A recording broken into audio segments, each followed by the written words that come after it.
right, all right, all right.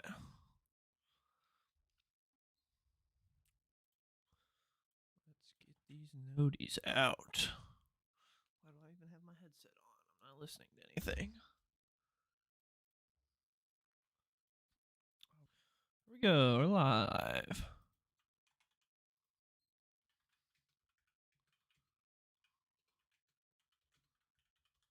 Let's go. There we go. What up, what up, what up? How's it going, Brady? What's up, Dominus? How's everyone doing? This fine Friday. Got some new comics this week. Got some good comics. This is a pretty good week for new comics. And we also got the midnight announcement from Marvel, which was interesting. And we got some of the Batman stuff. We got some more casting. How's it going, Mike and Mason? What else did we get this week? Is there anything else interesting? Oh, Captain America died twice this week. We got Captain America dying in Captain America, and then he goes to hell and sees Doom. And then we got Captain America dying in Ultimate Endgame, which I did not read. Have you seen Punch Special? I haven't. I have heard it's not very good. I'll probably watch it. It's just the trailer and it being only like 40 minutes long and all that stuff just didn't get me real excited. How hyped are you for the Batman Part 2? I'm really hyped because I really like the Batman. It's unfortunate that it has taken 80 years to get to this sequel, but I'm excited for it. It's interesting to see what they'll do with it because it seems like they're going Long Halloween-esque, but they also kind of did some Long Halloween stuff with the first one. But also that was, what Nolan did with his was like very heavily inspired by Long Halloween without doing the Long Halloween. So that'll be interesting. I thought before I remember seeing the rumor about Scarlett Johansson being Gilda Dent and it being like, oh, she turned it down or something. I thought she wasn't gonna be Gilda, and now it got announced this week that she is going to be. So I was like, oh, okay.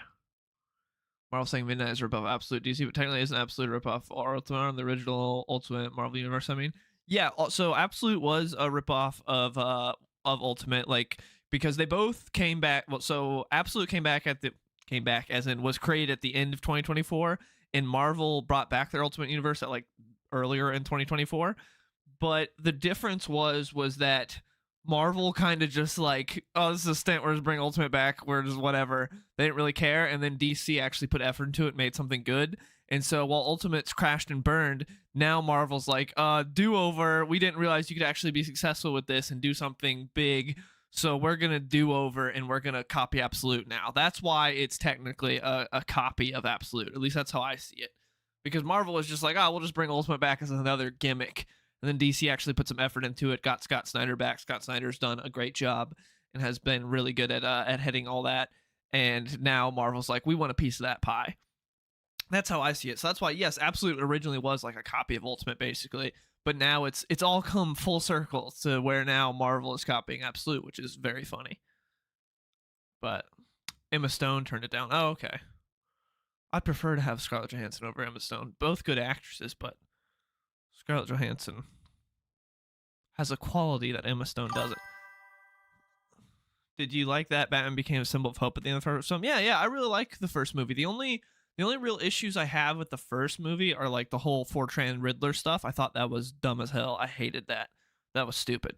Like, because everything else with Riddler I enjoyed, I liked, and then like him being on like a chat live stream or whatever with other guys and be like, oh yeah, thanks guys, blah blah. And like, why did you have to make him some random 4chan chud? That was so stupid.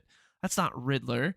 Like that part I didn't like, but that was like the only bit really that I didn't. That and how Bruce Wayne was portrayed, because this would be the dumbest Batman / Bruce Wayne ever to act the exact same out of suit as he does in suit. I get it, he hasn't figured out the Bruce Wayne persona yet, but Batman's got an IQ above 2, so he'd realize I should act differently outside the suit than in. Those are my only two problems, which they're not like huge problems. I still really like the Batman. I think it's really good. It's just those were my only two problems, were how they made Riddler like a 4chan chud, and how Bruce was literally the exact same, like not even a smidge different. Bruce wasn't even a smidge different from when he's Bruce Wayne versus when he's Batman. Like acts the same, moves the same, talk everything the same. It's like, all right, that's pretty stupid. What up, Murdoch? How long do you think the absolute universe will last? I have no idea. Who knows? It could be like 5-10 more years. It could just be 2 more years. Who knows? I have no idea. It doesn't seem to be slowing down so far, though.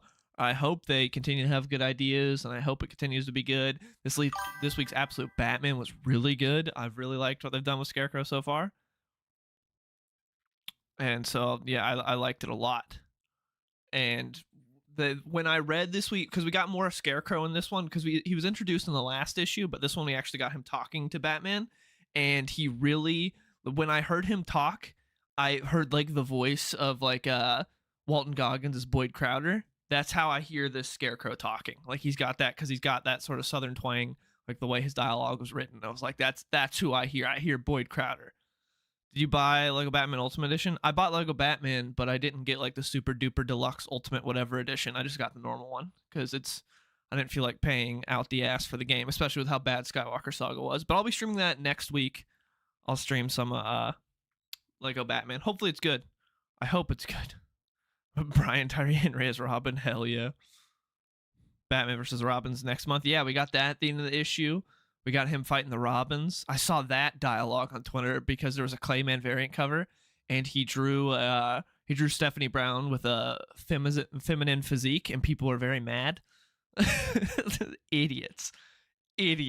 I love the meme where it's like the stick figures, and it's just like a woman, and it's just someone going, goon slop. You should watch Maul's Shadow Lord.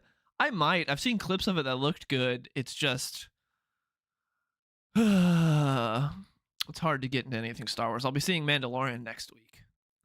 We'll see how that is. What do you think about Read Comics Online being shut down? Well, it's back. It's back already.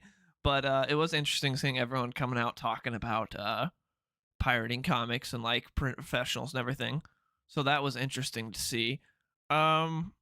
I don't know. Like, I don't have much of an opinion on it. Obviously, there's like, you know, there's a place for pirating, especially when you have like these sites that have like you've heard a bunch of like writers and artists come out and talk about like comics that they had no way of accessing except through that, because like DC or Marvel haven't like had them digitized, and obviously you can't go out and be like, oh, this comic that came out 1940 is $100,000 and it's hard to get a hand on a copy, and there's no like digital version of it. So that stuff it is. Yeah, well, I saw people on Twitter talking about it, because when I sail the high seas, I don't use that site. I use a different one. But yeah, I don't really have a problem with people pirating comics. I do think that though, if you are like someone that actually enjoys comics, and if you're pirating a comic you enjoy, you should buy it. That's how I see it. But comics are frankly too expensive to just be spending your money on every comic you want to try. But I think it is one of those things where like if you read a comic and you like it, I think you should buy it. I think you have an obligation to buy it. But like, if you're just like, oh, I want to try out this book, let's see how this is. It's $5. I don't want to pay for it. So you read a pirated version, you'll go, that was terrible. It's like, I don't think you should then have to go be like, oh, but I pirated it, so I gotta go buy it now. At least that's my rule of thumb. That's how I view it, because there's a lot of bad comics out. There's a lot of expensive comics, and so I understand people pirating books. I get that. Do you think Lanterns will be good? No, I think Lanterns will be terrible. I saw him talking about how like the reason they made Hal old is because they wanted you to have the fear of they wanted the fear. Ooh, Mike with the super chat, but they wanted you to have the fear of Hal being replaced. I was like, that's so stupid, but thank you for the $5, Mike. PKJ writing Midnight Marvel Spidey is pretty exciting. Yes, that's what I'm most excited for, and I think it's gonna be really good because PKJ is a great writer, and also he does good with horror. Like his Hulk book has essentially been a horror book, and so this is their horror line. Like I said in my video, though, my only issue with it is I think it would have been smarter if like this would have worked better if you had an actual good Spider-Man book, also like a normal Spider-Man book. Because I was thinking of it of the perspective, Superman's my favorite hero. If all the Superman books sucked, and then they brought in, and then they added a new Superman title, even with like a good creative team, but it was like Superman's also part monster, I'd be like, like that would get me kind of depressed. I wouldn't be too excited. So that's how I was thinking of it. And I feel like there's gonna be a lot of Spider-Man fans like that, where it's like, there's a lot of homeless Spider-Man fans right now looking for a book now that Ultimate Spider-Man's over with, and there's not really any other good Spidey books. And it's like, what are we? And then it's like, oh, this book might be good, but it's Monster Spidey. But I personally am excited for it because I'm not like huge into Spider-Man or anything, so it doesn't affect me that much. And I think PKJ is going to be great. Is there a Midnight Wolverine? Not yet, no. It's only Fantastic Four, X-Men, and Spider-Man from launch. That's all we got so far. And Spider-Man's the one I'm most excited about purely because PKJ's writing, and he's great. Is Death of the Family overhated? Probably. I see some people complaining about it.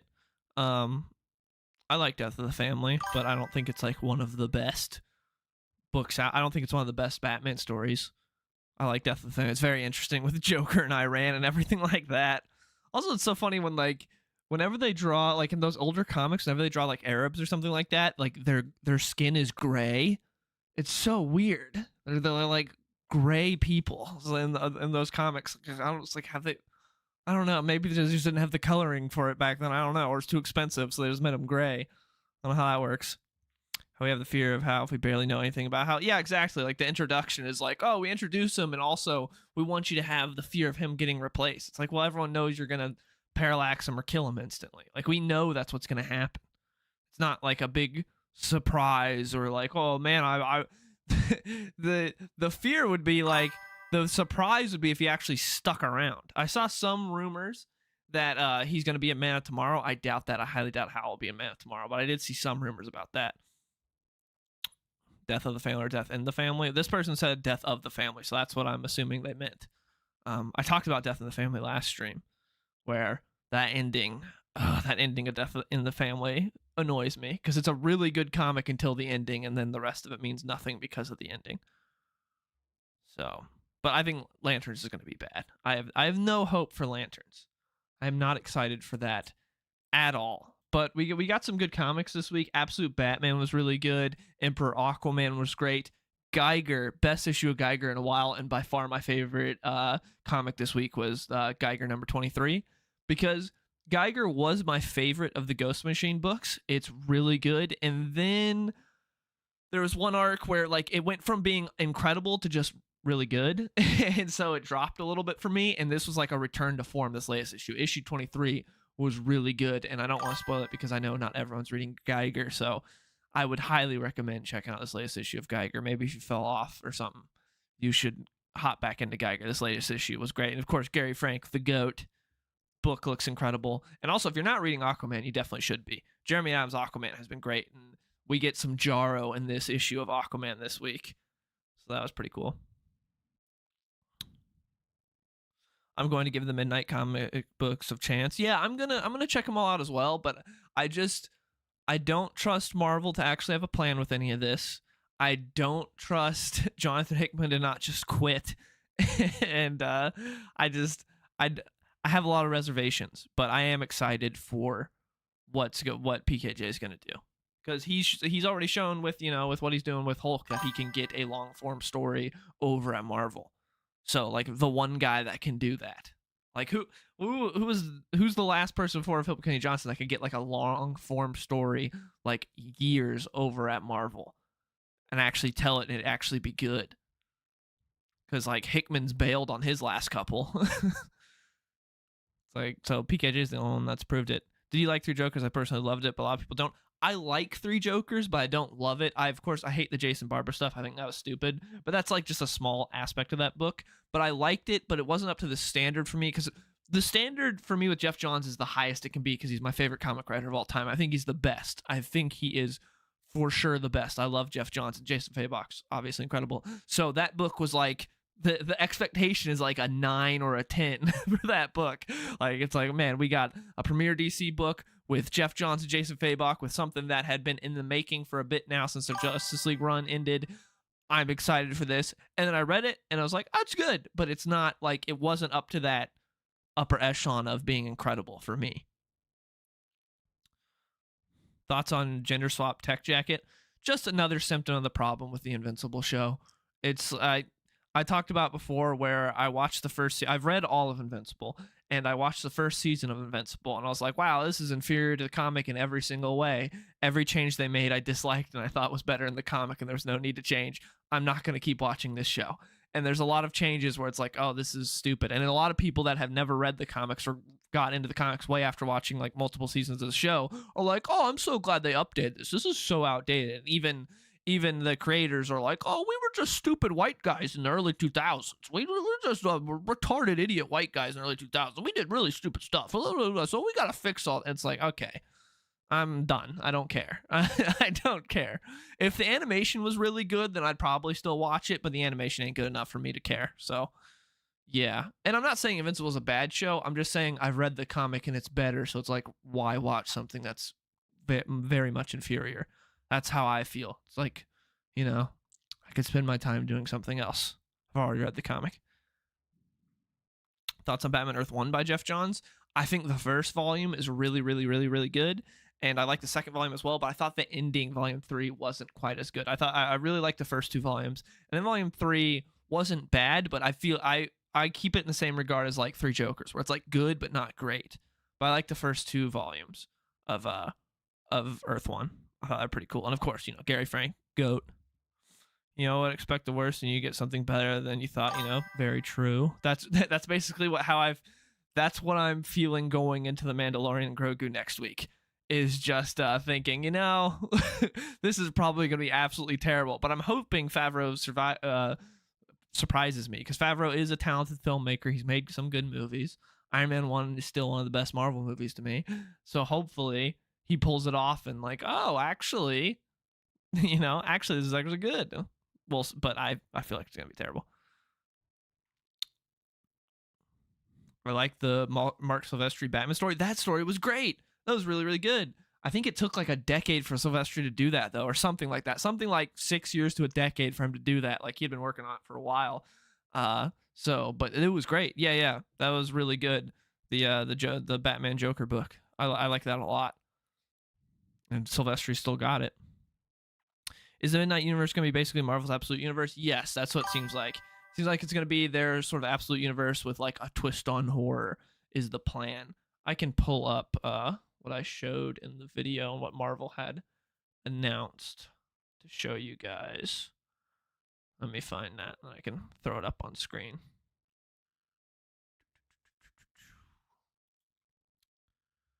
Make sure to like the stream while you're in here. All right, let's see. Here we go.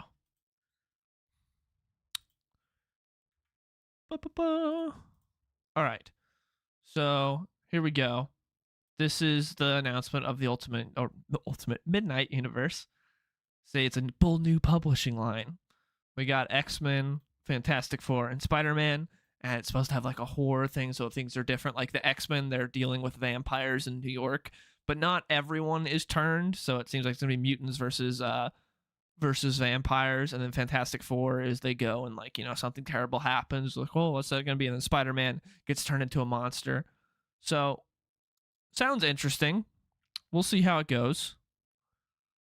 This is the only art we got, which looks cool. You got Vampire Storm, and you got Nightcrawler here is going to be hunting down vampires. So that sounds cool.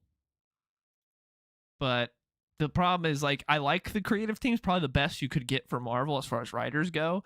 But it's like Ben Percy and Hickman are 2 guys that start out very strong out the gate and then lose steam incredibly fast is the problem.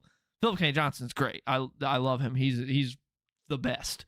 But these 2, they're good at first and then they lose steam so fast. But yeah, August, September, and October, we'll see how it goes. And I'm assuming if these do well, we'll get more. Who knows what other characters, but they're just like, we got to choose our most popular characters. I'm assuming next would be like Wolverine or Deadpool or something like that. So it's going with the trend of just being the most popular. Because you'd think they would do some sort of like something with the Midnight Suns characters, since it's called Midnight, or any type of horror character, since this is supposed to be their horror line. But no, they just went with like, we're gonna do our most popular characters instead. Again, like the Absolute Universe, where it's like we're doing our most popular characters because that's what will sell. Especially a new number one with X-Men, Fantastic Four, and Spider-Man will sell really well. It's just, can they maintain that? We shall see. Do you think Jonathan Hickman is a better writer when he is writing the X-Men? No. I liked House of X and Powers of 10. And then after those miniseries ended and he actually started his series, it was really bad and I jumped off instantly. And then when he did the Wolverine's Revenge mini, that entire thing was terrible. It was like 4 issues, it was all terrible. So I don't think he's a better writer when he's writing X-Men. But House of X and Powers of 10 is probably the best X-Men book we've had in like 20 years. So, have you seen My Adventures with Superman? I watched a little bit of season 1. I hated it. This is not a fan. Man, that one of maybe the worst Deathstroke design I've ever seen was in that show. And what they did to Livewire, ooh. Do you prefer a fantastical Batman or a grounded Batman? I like both, but I guess I'm more fantastical Batman because I've seen so many grounded Batmans. But I like both. How quickly Marvel abandoned the new Ultimate Universe, everything Donny Cates and Hickman did. Yeah, it does. It's unfortunate. But they just decided to end it, and then they had the news camp end it. So this is just Deceased? No, this ain't Deceased. Because Deceased was just one, like I don't think Spider-Man, X-Men, Fantastic Four are really connected at all. So this isn't Deceased. This isn't like one whole like big story. This is just I think they're trying to replicate the success of Absolute and have this go on for a while, and not have any baggage from Marvel, because Marvel takes pride in the fact that they haven't rebooted, that they've been going with this sliding timeline and everything. So this is their way of being like, hey, we got another universe because we ended the Ultimate Universe and we're not going to reboot the main 616. So this is our caveat. This is our way to be like, hey, we got a new thing. Toby Hooper was supposed to make a horror movie based on Spider in the 70s. Interesting. I did not know that. Well, Hulk's main book is horror right now. Infernal Hulk's basically PKJ from the start had turned Hulk into a horror book, and it worked really well. Are you Hulk?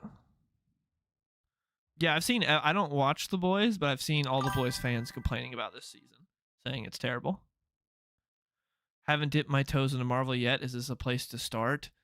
I mean, it's probably the best place to start for right now if you're looking for like a modern book to try. It's a new universe, got the best creative teams that Marvel could put together. This would probably be the best place to start for but this is like not a great place to start overall if you've never read Marvel before, like in your life. I would not say starting with Marvel Midnight's probably not the way to go, unless you're like, I really want to read Marvel, like modern Marvel books, what's going on. But I would say just start with PKJ's Hulk if you're looking for something current going on. Superman voice sound a bit whiny too. Yeah, it's freaking what's his name? It's the dude from The Boys, the guy that's like whiny and everything. Jack Quaid. He plays Superman. So yeah. Any expectations for the Nightfall movie? I hope it's good. It's Jeremy Adams, and I like Jeremy Adams, and he's writing it, so hopefully he does a good job, and hopefully it's more of an adaptation than like this is our new take on Nightfall, like they did with Death of Superman when they got Tomasi to write it, because I really like Tomasi, but it's like I don't know why. Like, we're gonna do a new updated version that ties into our New 52 universe. It's very, very stupid. Yes, I'm very excited for the Batman Part 2. I can't wait for that. I hope it's good. I'm excited to see what they do with it. I don't know if they're just going full long Halloween or whatnot, because that's what it kind of seems like from the casting, but I don't know. Copying someone's horror, but make it different enough so you don't get in trouble. Exactly. That's what I thought was funny because I got a few comments on my video of people being like, this isn't copying Absolute, this is a horror universe. And also people being like, the Absolute copied Ultimate in the first place. It's like, yeah, Absolute did copy Ultimate in the first place. But the difference was DC actually had a plan and it worked and actually had good stories and wasn't just trying to do some like random gimmick and actually had planned things out. and Marvel was just like doing it for the hell of it to get new number ones and knew they were gonna like have it crash and burn. And now they're like, they're hitting the reset button to be like, well, now that we know the Absolute Universe is popular, we're doing a new universe. Like it's fully like, yes, they're copying it. Like two things can be true. Absolute Universe did copy Ultimate, but now Marvel is copying the Absolute Universe with Midnight. Like two things can be true at once. Tom Hardy back as Bane. What up, Davis? Thanks for subbing.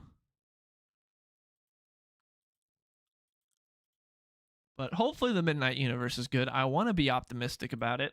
So I think I saw something about we got the highest grossing, or not highest, the highest selling, the best selling comics for this week. Also, Firestorm #2 came out this week and was really good. I also didn't realize that was a mini series. I just saw the announcement that it got extended to 9 issues. I guess it was supposed to be like 6 before. But man, that's crazy. I didn't realize that. But also, maybe that's a good thing because Jeff Lemire lately, I love Jeff Lemire, but a lot of his books have had very like the pacing has been terrible. It's been so slow. But this book, like out the gate, the first 2 issues of Firestorm have been great. It's like, oh, maybe because it was supposed to be a mini series, that's why it actually that's why it's actually paced well, because Jeff Lemire knew he didn't have forever for this to work. All right, let's see. Let's look at this. Yeah, this is all right. So I found it. This is the tweet I saw. This tweet. Top 18 highest selling comics April 2026. Absolute Batman, no surprise, obviously. The this crossover books, no surprise.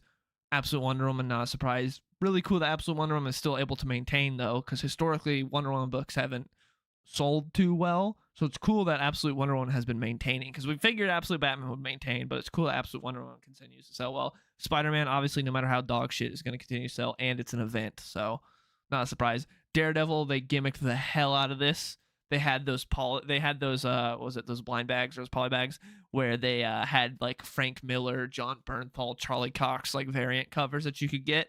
So they gimmicked the hell out of this, and it's a new number 1. So this is like completely propped up by Marvel bullshit. Like this isn't real like hype. Like, oh man, this Daredevil book's going to continue to sell well. Let me know how issue 5 is selling. Let me know if we see issue 5 up here when we get there. You know. Firestorm, honestly, so hyped, surprised how good it is. Yeah, me too. I love Jeff Lemire. I was excited for it, but I was a little my hype wasn't all the way up because Jeff Lemire hadn't been doing too great so far. Absolute Flash was not very good for the first 12 issues, and JSA was pretty good, but not up to the Jeff Lemire standard that I have. And Firestorm out the gate, really really good. Again, Amazing Spider-Man, part of an event. Web of Venom, new number 1 with Spider-Man essentially on the cover. This was terrible, by the way. I read this. This book was awful. Zatanna, new number 1. So, not much to say there. We'll see how that goes down the road. Transformers, of course, continues to sell well. Battle Beast, it's got the hype of the Invincible show right now. And Battle Beast is good. But Lobo number 2, at least it's cool that, I know it's like still early on, but still cool that issue 2 is selling. Batman, no surprise. X-Men continues to sell, which is a little surprising because of how bad Uncanny X-Men is, but also it's still got the X-Men name. So, and you get a lot of like, I wish we somehow had numbers of how many people buying Uncanny X-Men are actually reading it and how many people are buying it just because they have every issue of Uncanny X-Men they're continuing to buy, so they have every issue. Because there are so many people that buy and just put it in their long box and forget about it and they don't actually read it. I think that's a lot of Uncanny X-Men. Ultimate Wolverine, this was the ending of Ultimate Wolverine, but it's cool to see that kept going, because that was the one Ultimate book that I really liked. I loved what Chris Condon did there, and the artist was it Alistro? I can't remember. He was really good. New number 1 with Batman, Wonder Woman, of course, that sold. Surprised by Absolute Green Lantern still sticking in there. I hate the art in this book, and I'm not a big Al Ewing guy, so I haven't read anything past the first issue. But yeah, so these were the top. So not really much surprises in here. Same old.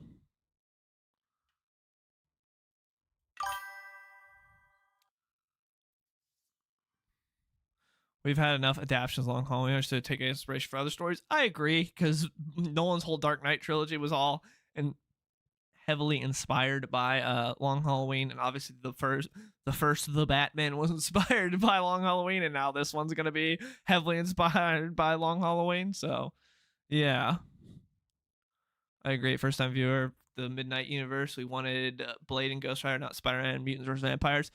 Yeah, I agree. It's called Midnight. You know, you think they get some Midnight Suns characters, some more horror characters, but it's very much Marvel just being like, well, we're getting new number ones. What's going to sell the most? Oh, Spider-Man, Fantastic Four, X-Men. So that's why they're doing it. It's not Marvel actually like, you know, giving fans exactly what they want. It's sort of like, what's going to sell? People love a new number one of Spider-Man, so that's what we're doing. So stupid Marvel, but it, you know, they'll make money on those first issues. So that one shot of Frank falling with that horrible CGI in the special and sounding, yeah, I saw that too. It was so overextended. Like it wasn't like, you know, like a second or like a couple frames. Like it was like slow-mo of him falling, and like it felt like it went on for 5 minutes. It's like, well, what is this? I was gonna say how Marvel almost went bankrupt in the 90s. They learned nothing. Yeah, they've learned absolutely nothing. Condon, one of the best doing it right now. Completely agree. Condon's great. Very sad that Ultimate Wolverine ended and Green Arrow got canceled. But his Vertigo book is really good. If you're not reading that, you should definitely check out his Vertigo book. It's like a noir detective story. It's really, really good. It has a very long title, but it's really good so far. We're like 3 issues in, I want to say. It's with him and his longtime collaborator Jacob Phillips. It's really good. Would you like for Absolute Wonder more than Absolute Batman when it drops bi-weekly? I still prefer Absolute Batman. I think the storytelling is better in Absolute Batman. I think it's more consistent. Because the Absolute Wonder Woman, I feel like it's pretty good, but then there are some issues where you're reminded that Kelly Thompson is writing it. Because I think Kelly Thompson isn't too good of a writer, and she's very much outdoing herself with Absolute Wonder Woman, and you're like, man, this is really good. And then you'll hit an issue and you'll be like, oh, Clay Thompson is showing her true colors on this one. But yeah, I would agree that Absolute Wonder Woman is pretty good. I like it, and I'm happy that a Wonder Woman book is selling, and this book deserves it. So yeah, I enjoy it. But yeah, there's a Firestorm. What else did we have this week? As far as new comics, Absolute Batman was really good. I didn't read Ultimate Endgame because I read the first or second issue of Ultimate Endgame, and I thought it was terrible, just like every other Denise Camp comic I've read. Every comic I've read of his, and all I see is Twitter glazing the guy talking about how good he is. Every comic I've read of his, like, this is awful. It's really bad. And so I'm skipping out on this. But I heard Captain America died in this one.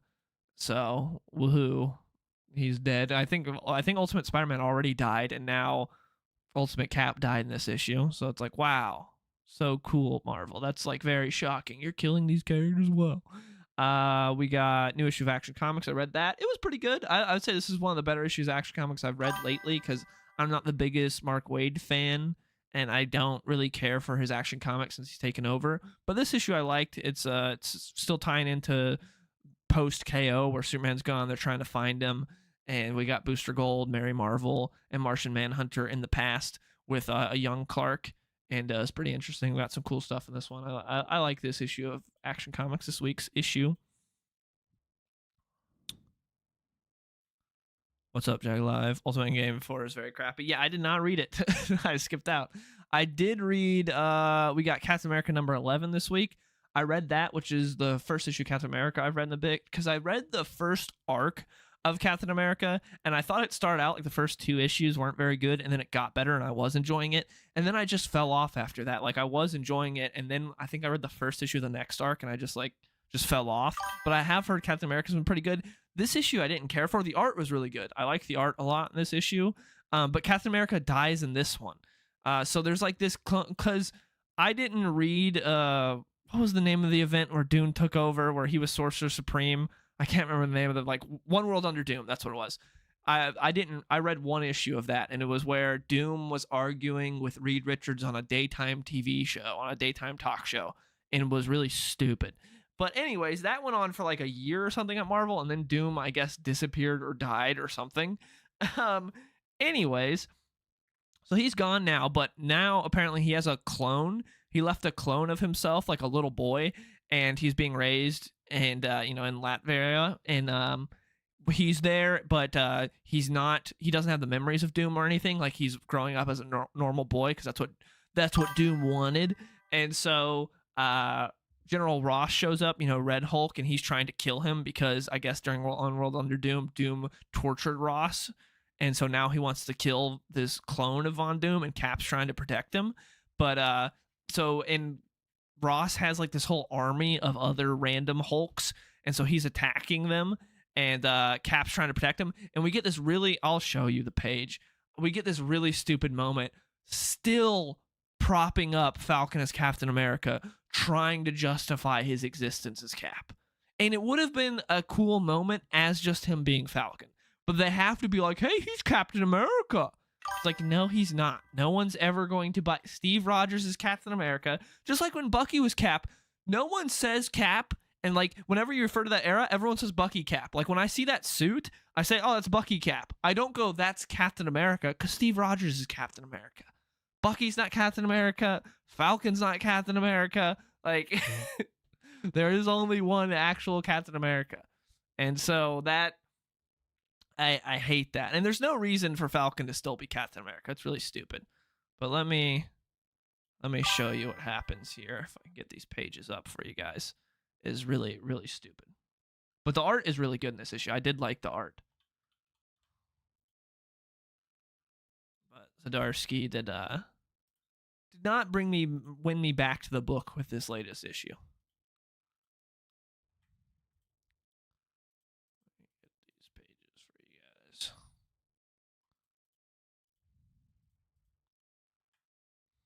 All right. So here we go. So you see Red Hulk's about to, this is the Von Doom clone, and Red Hulk had just beat the tar out of Cap. He just threw him, and with what Cap said was like the hardest punch he'd ever been hit with. And then you see all the birds start crowing and everything, and he's like, so there's, thanks Sam, thanks Captain America, and then he shows up. Because it's like, see, Steve is referring to Sam as Captain America, so the fans should too, because he's totally Captain America, guys. He's not Falcon. Steve called him Captain America, guys. He's Captain America. It's so stupid. Anyways, at the end of this issue, Steve saves a little kid and dies in the process, and then he goes to hell and he sees Victor Von Doom in hell. So part of that was like, so Steve Rogers dies and goes to hell? What? Okay. Steve Rogers die and Victor Von Doom both die and go to the same place. Interesting. I will say though, the page of Von Doom in hell looked sick. The art was really good in this issue. Seeing Doom in hell, he's like just down there aura farming.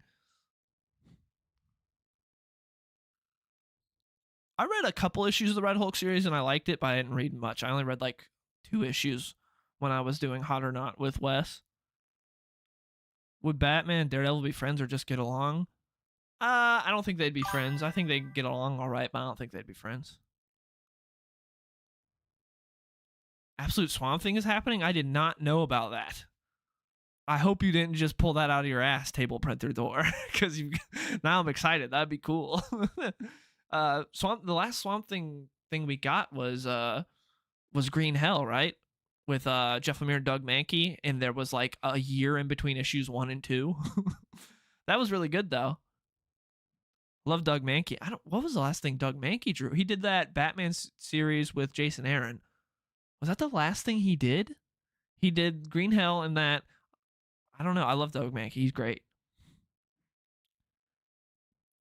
I saw a post about it saying Absolute Constantine, Aquaman, something are coming potentially. I have not seen that. Interesting. I know I just saw a tweet saying that I believe Absolute Green Arrow's pre-orders have surpassed what Absolute Batman's was, which you may be thinking, oh wow, that's crazy that Absolute, Green Arrow has passed Absolute Batman. But it makes sense because when Absolute Batman was coming out, no one really knew what it was, to where Absolute Green Arrow has all the hype of the Absolute universe behind it, along with being in like it's the house ad right now. It's like in the back of every DC book this week, you get a preview of Absolute Green Arrow, and it does look sick, and I hope it's really good. and hopefully it's good enough to get turned into an ongoing. But it got some insane amount of pre-orders. I saw a tweet about it right before I turned on the stream. Yeah, it was Absolute Green Arrow #1 has crossed Absolute Batman #1 pre-order numbers, which was over 300,000. Absolute Green Arrow #1's first printing was over 300,000 copies, according to our sources, which at its cover price of $4.99 would mean that there is $1.4 million in Absolute Green Arrow #1 pre-orders ahead of its May 20th debut. So that's really cool. Makes me very sad that it makes me so sad that there's so many people pre-ordering this, and then the mainline Green Arrow book from Chris Condon that was really good got canceled because no one was reading it.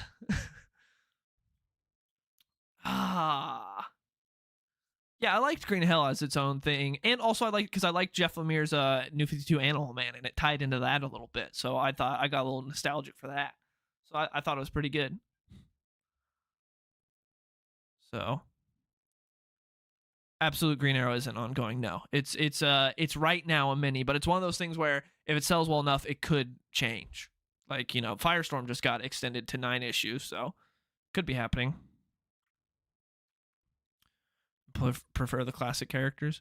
I get that, and I like the Absolute universe, but I'm mainly into like Absolute Batman right now. Like Absolute Wonder Woman's and Absolute Superman. I'm back into Absolute Superman, but for the longest time I was mainly into Absolute Batman because Absolute Superman at first wasn't very good. I liked Absolute Wonder Woman, but I wasn't super into it enough to like continually read it. Like and wasn't super hyped every week. Absolute Green Arrow, the art was terrible. So I'm not a big fan of the writer, and so I wasn't big into that, and so mainly Absolute Batman was what it was for me. But this is a key difference as far as Marvel's Midnight line and DC's Absolute line is DC has their mainline universe in a good spot when they launched the Absolute line, like around that time. And currently, right now, it's even better. Like DC didn't just go, hey, everything in the mainline universe is just dog shit. We need another universe so we can do something cool and just not try to salvage this mainline universe. DC actually has their mainline universe well and also launched, the Absolute universe alongside it. And the unfortunate thing is the readers aren't there for the mainline universe. It has, but some of those books have been going up a little bit. Like Superman's been selling better, which I'm happy about that, but still not like incredibly well. But it's been selling better with Joshua Williamson, what he's been doing with Prime. But there's a difference with DC having like Absolute Superman and also having the mainline Superman book be really good. And while I'm not a big fan of the Action Comics run, a lot of people do like it. And yeah, there's actually good, and like the mainline Green Lantern book is really good, and they also have an Absolute Green Lantern book. Like they actually have mainline books that are good. It's not like, oh no, the only good stuff is Absolute. I think the mainline stuff is better than Absolute for the most part. It's just the readers aren't there.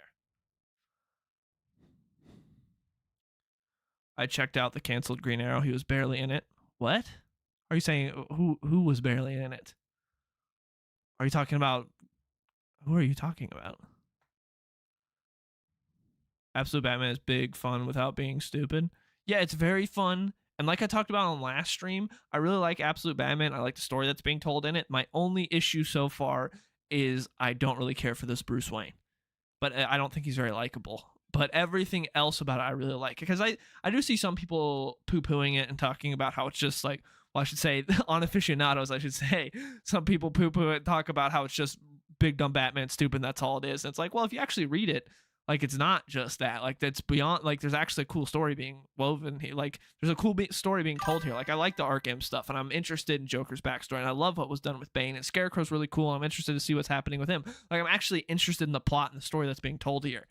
I think Absolute Batman's actually really good, and I like Scott Snyder. I think after Endgame is when I think he lost his way, and I think the metal stuff was really bad, and he doesn't always hit. But man, from the beginning of the New 52 Batman all the way through Endgame, other than the end of Death of the Family, which is bad, he was hitting. Like Scott Snyder's batting average was crazy, and it feels like he's tapped back into that with Absolute Batman, and I like that. And I think he's doing a really good job. And it seems he's done a good job at reinvigorating DC as a whole. It seems like, because Scott Snyder's like kind of like a sort of story consultant or whatever at DC right now. And it seems like since he came into that position, that role, Like it seems like he's done a good job at reinvigorating those at DC, and was it Marie Javins as editor in chief has done a good job. So editor in chief. Why are the creator not bagging for people to buy it like Bendis? What? I don't know what is happening. The Bane arc was what really hooked me in episode. The Bane arc is still my favorite part so far. But 2 issues into the Scarecrow arc, and I love Scarecrow. I love Scarecrow so far. I loved his conversation with Bruce in this latest issue. That was some good stuff. And also, he's had some impact. Like Scarecrow, assuming it's not fear gas fake outs, which could happen, but I'm hoping not. Scarecrow's had some impact so far. He's done some stuff, which is cool. I would like to see some villains, though, that are potentially not just agents of Joker. Because so far everyone has, and even Batman kind of points that out in this issue where he's like, you're just an agent of Joker, and Scarecrow's like, so what if I am? So hopefully we see some more that aren't just agents of Joker. I'd like to see that. But I don't know if we're going to see that before Joker gets taken down. We shall see. But first shown everyone making fun of being so huge, but now it's one of the because it looked ridiculous. And those preview pages, him on the stilts, it still looks ridiculous, but great. And it really works with the art style. Are you glad Rook Exodus is returning? Yes, but I really wish Rook Exodus would I wish they'd switch that to a trade-only book. Like, let Jason Fabok, go to his cave and and draw his comics for as long as he needs, and then come out with a trade for a full arc. I don't want to get 1 issue and then be like, all right, Dad, go to the store and get your milk. See you in 6 months, with 1 more issue. I love Jason Fabok. He's one of the best in the industry right now, but he's also one of the slowest. It's like, just come back to me when you got a full story, okay? That's what I wish they would do. I wish they would be like Brubaker and Phillips, where it's like they just come out with a full, they're not doing monthlies. They're coming out with a full story when they have it. Like, give me a full 130 page or whatever trade hardcover when it's ready. And I think that'd be something cool for Ghost Machine to do, because Ghost Machine is just into monthlies right now. And then, obviously they do the trades and the hardcover collections. It's like, add a new wrinkle to that and be like, hey, this story right here, Rook Exodus, this is only in, we were floppies at first, but now it's only in collected editions. So I think that would be cool, and I'd be down for that. And that's something that I know a lot of younger readers like, because a lot of people complain about it, but myself also, is it can be annoying, only getting 24 pages of story once a month. And I much prefer getting a whole story at once, even if I have to wait 6 months for it. So I think that could be cool. Or if Jason Fabok's so slow, you could probably only get 1 arc a year, but that's fine. I much prefer that instead of getting 1 issue, waiting 4 months for the next one, getting another issue, waiting, getting 2 or 3 issues a year is not as fun. So I think that that's what I would like them to do with Rook Exodus. For Marvel's Midnight thing, I wonder why they haven't used their actual horror characters like Ghost Rider. It's because they want to sell really well with their new number 1s, and Spider-Man, Fantastic Four, and X-Men are the way to do that. That's why. How do you feel about people trying really hard to make Bruce Wayne not rich? Absolutely, that's the only time I think it has worked. I think it's stupid in the mainline universe when I don't mind with a new universe like Absolute Batman where it's like, oh, he's not rich in this one. I think it's stupid in the mainline where they're like, oh, he lost his money because of this random thing that happened, like Joker drained his bank account or whatever. I'm sick of that type of stuff. Like, oh, he can't live in Wayne Manor now. He's got to do this. Like, we've seen it done enough. I don't care. I don't like how they're his childhood friends became his villains. The cliche is used a lot in anime. See, at first, I thought it was stupid about the whole a lot of his main rogues gallery is his friends. I didn't care for that. But Scott Snyder's done a really good job with it so far. I really like how he's used his friends and how Bane dismantled them and turned them into what they are. I was like, that's really cool. I like that, because from the beginning when I was like, oh, here's my friend Harvey, and here's my other friend, here's Edward, and it's like, okay, okay. What? It felt very cliche, and I wasn't into it. But how Scott Snyder has handled it so far, I like it. So, you should check out, look up on Sideshow the collectibles distributor Hot Toys Absolute Batman figure. I'll take a look at that. 16 inches tall. My goodness. What is this thing? It's gonna be like $400. Let's see.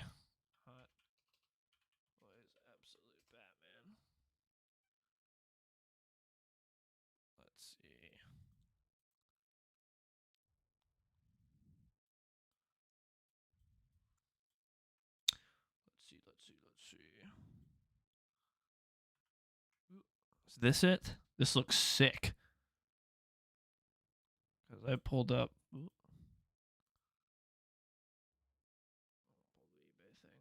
This looks cool. Oh, it even comes out into the axe. It's got the spikes. Special edition. Oh, that's pretty cool. That is pretty cool.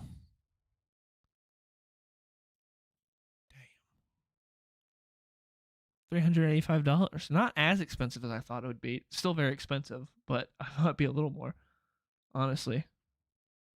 Are you going to be on the Think Critical live stream tomorrow morning? Yes. I'm on, unless I ever have something come up, I'm on Aficionados I'm a regular now. On there every week, 7 a.m. Pacific Standard Time is the best, but man, it's starting at 7 a.m. I'm like dead. 7 a.m. Yeah, it ain't that bad for this. I thought it would be more expensive than the collector's edition 400. That is pretty sick.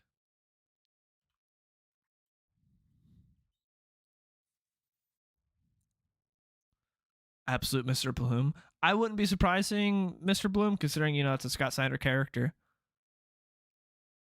I 100% believe Harley going to betray Batman and Alfred and Absolute Batman. So I hope so. I would want that to happen because it'd be cool to have, to have an actual bad Harley instead of in main universe we have Harley's a good guy now. But I doubt they're gonna have Harley turn bad. That I will say that's another complaint about Absolute Batman is I kind of wish Alfred wasn't as incompetent as he is. Like everyone outshines Alfred in that book, and he's supposed to be like an elite operative, like MI6 type guy, but he's just he's an idiot. It seemed like Catwoman humiliated him, and then this latest issue, you had Harley like basically bamboozling. Like it's stupid.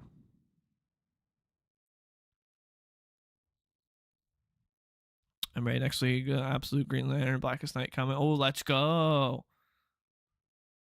When I was reading that first, I was like, you're excited about Absolute Green Lantern? But I saw the Blackest Night. Yeah, the Absolute edition of Blackest Night. Sinead O'Connor, Goth Harley Quinn.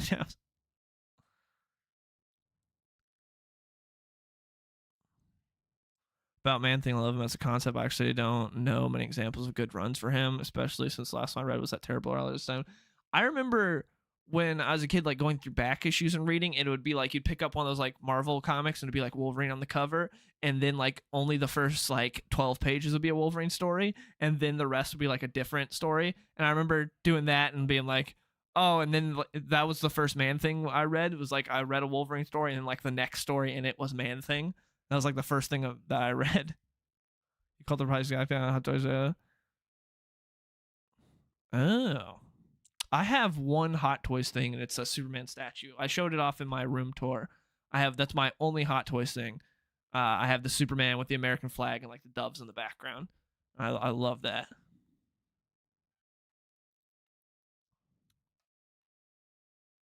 The chainsaw arms. The chainsaw arms are sick.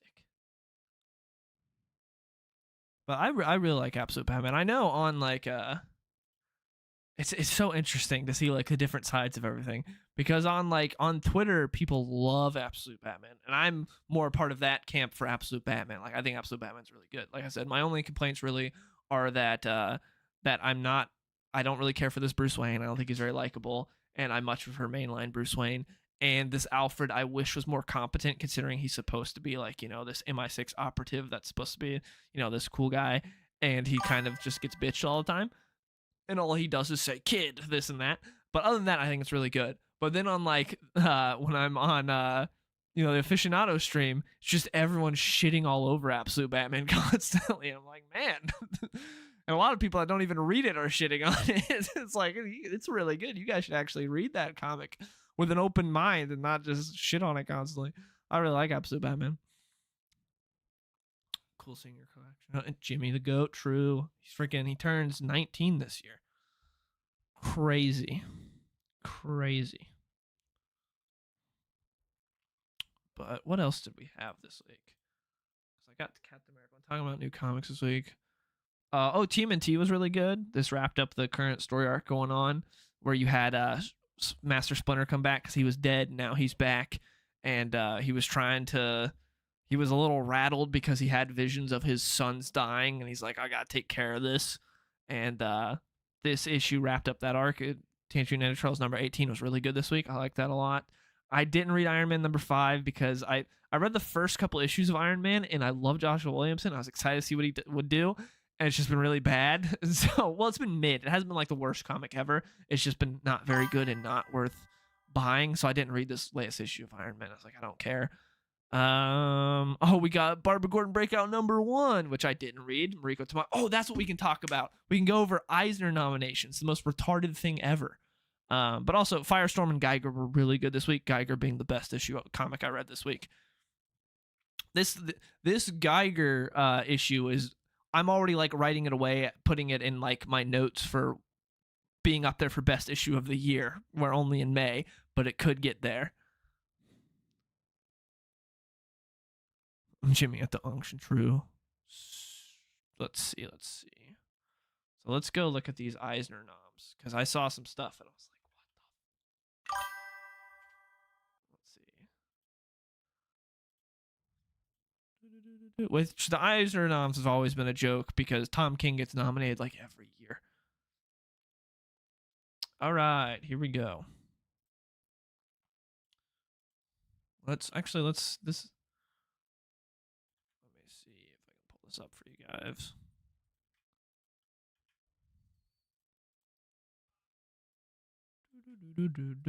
Please stand by. I don't know why this happened last stream. Why my like copy and paste doesn't work while I'm streaming. That's weird. Find something. All right, I guess we'll just go to the official Eisners. I was trying to find something with pictures because we like pictures. Taking over Spawn. Matthew Rosenberg's taking over Spawn? I did not know that. That's interesting. I haven't read a Rosenberg book in a while, but I like some of his stuff. I liked his Hawkeye. I liked his Punisher. So, interesting. I didn't know he's doing that. All right, so here we got the nominations. So, best short story. I don't really care about short stories because I haven't read any of these. I don't even know what constitutes a short story for comics. Best one-shot single issue. Absolute Batman 25 Annual number 1. That's pretty good. I like that. Absolute Martian. Oh, this is best. Okay, so just best single issue overall. Oh, I would not put.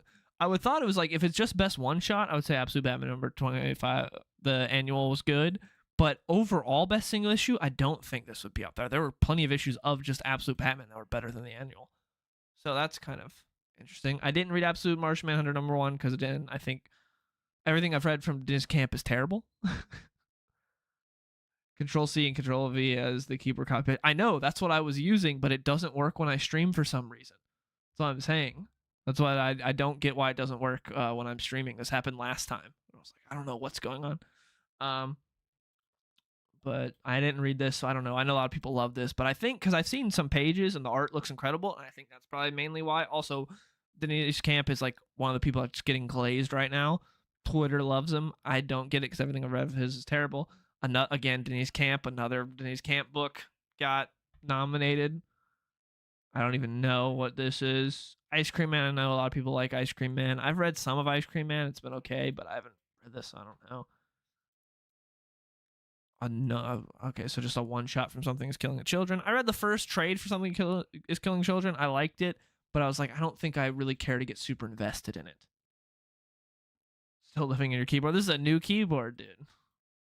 We're past that. All right, best continuing series. Absolute Batman makes sense. Absolute Wonder Woman makes sense. Department of Truth. I have not read that, but that's a Tynan book. FML. Kelly sued a comic book on best continuing series. That's something. Kieran Gillen. Very hit or miss for me. Love his Darth Vader, but I have not read this. I haven't heard anyone talking about Storm in a Marvel book that's not Hulk getting nominated for best continuing series. Probably sus, if I'm being honest. So far, I liked Williams' Iron Man run. It's not been quite as gripping as I hope. It's been pretty fun. I haven't cared for it. Is Batman getting hate for simply being rich stupid? Yes, obviously. He's a fictional character. People try to like act like he's a real guy. People try to like be like, oh, Bezos and Musk and blah. It's like he's a fictional guy. He's not real. So stupid people be like, well, rich people can't do it. He's a fictional rich guy. So he can do all those good things. It's different. Best limited series. Again, we got Absolute Martian Manhunter. Beneath the Trees Where Nobody Sees. I know a lot of people love this. I have not read it. Bronze Faces. I don't know if I've heard that. A Boom series. Crownsville. I haven't read it. Everything Dead and Dying. Oh, this is like the gay farmer book, I think. I read like the first issue of this because I like Jacob Phillips. And yeah, this is like, I think it's about like gay farmers. So there's figures it gets nominated for an Eisner. Out of Alcatraz, have not read that, but Christopher Cantwell, the few comics I have read of his, I've not cared for. Again, a Sword Crisis events from Denise Camp because he gets everything. Matt Fraction. I've been mixed on Matt Fraction's Batman. I don't know if it's like a best new series. I feel like there are much better other series. I've heard Ghost Pepper is good. I haven't read it. A lot of people really like it because of corpses, but I'm not bisexual, so I don't read it. Black Cat. Gleb is a great artist. G. Will Wilson is not a great writer. And then Temporal, I have not read, but interesting. Thanks for the $2 from Mike. Two-Face with or without hair on his burned side. I mean, I'm fine with hair on his burn side because, you know, generally speaking, it's supposed to be the, like, if we're going classic, like, you know, just acid thrown on him in a courtroom. I don't mind him having hair. Like, got, like, hair on his head. Be very interesting if he grew facial hair on that side. If, like, just through the rotted flesh. I'm fine with him having hair on it, but I think it probably looks better with hair because without hair, I don't know, just the full half and half with no hair looks kind of weird. Let's see. Best publication for early. Okay, so this is kid stuff. Don't read that. Wait, they have a different thing for early readers and kid. They have two different categories for kids, basically. Interesting.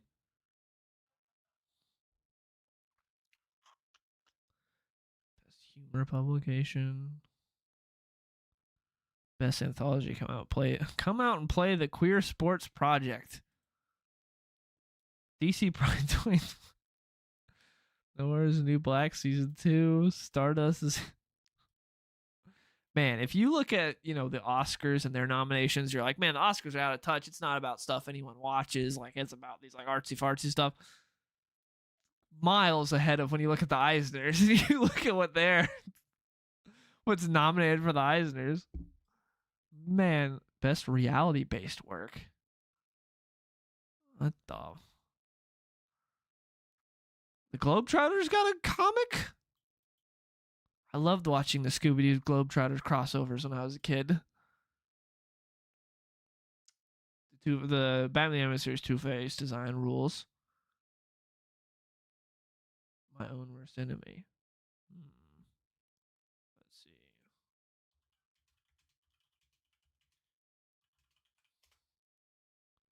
Oh, an All-Star Batman. Okay, yeah. This was cool. Yeah. Yeah, and Scott Snyder and John Romita Jr. Yeah. Yeah, this was cool. This one looks sick. And this one looks really good without the hair. But, you know, I don't mind with hair, without, you know, Batman Mysteries like we were talking about. That was a cool sign. I feel like I remember. I remember seeing. Yeah, I remember a Tony Daniel Two-Face.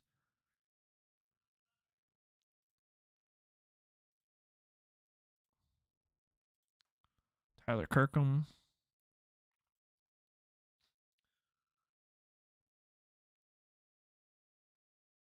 Avengers Armageddon. Who's doing Avengers Armageddon? Again, I tried to copy paste. Who is doing Armageddon?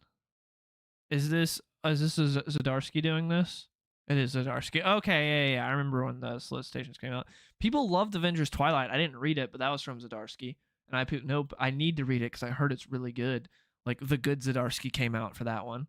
So this could be good. I know people love the Avengers Twilight, but I don't know. I just this latest issue of Cap did not get me real excited for what Zdarsky's gonna do in the future.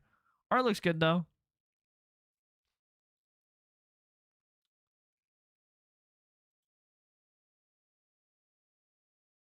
Let's see. We're looking at best graphic memoir,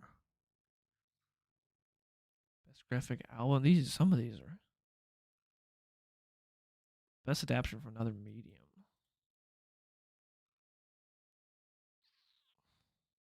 Did not read any of these. I did read recently, like a couple months ago. I read Cormac McCarthy's The Road graphic novel, and that was really good. I like that a lot. I love when they do graphic novel adaptations of books. Like I've read some of the Witcher short stories that way, and so more of that's cool. I didn't know they did a Lord of the Flies graphic novel. That's pretty cool. Oh my goodness.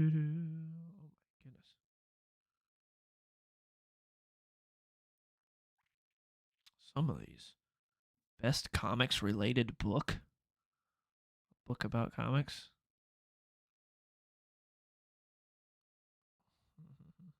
Best writer Denise Camp. No surprise. He's so bad he shouldn't be in here. Scott Snyder. Let's see. So he's doing Absolute Batman. Obviously, they gave him for Batman Deadpool. Which story did he do in Batman Deadpool? Which story did he do in Batman Deadpool? Because he didn't do the main story. I'm trying to remember which one he did.